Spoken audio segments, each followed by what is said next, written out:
Welcome to our channel. Today we how to connect Workday payroll exports to your tax workflow step by step clearly.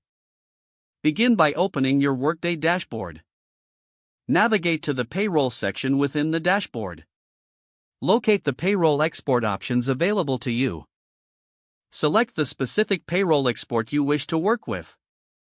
Review the details of the payroll export for accuracy. Download the payroll export in the preferred format, such as CSV or Excel. Open your tax workflow tool or software. Locate the import section within your tax workflow tool. Choose the option to upload a new file. Select the payroll export file you just downloaded from Workday. Confirm the file format is compatible with your tax workflow. Once you've uploaded the file, review the mapping settings. Ensure that all fields from your payroll export align correctly with the tax workflow requirements. Make any necessary adjustments to the field mappings.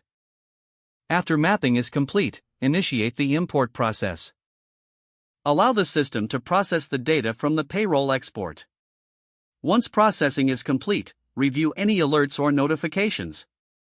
Check for discrepancies or errors in the imported data.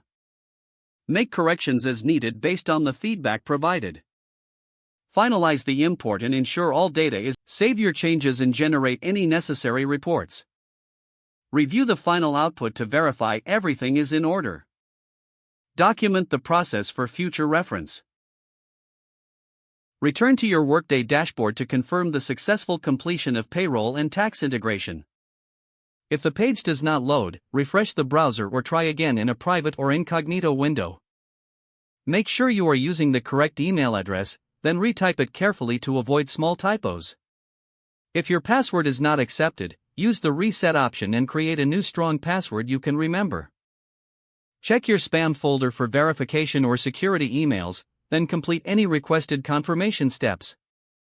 Don't forget to like this video and subscribe to our channel for more step-by-step tech guides.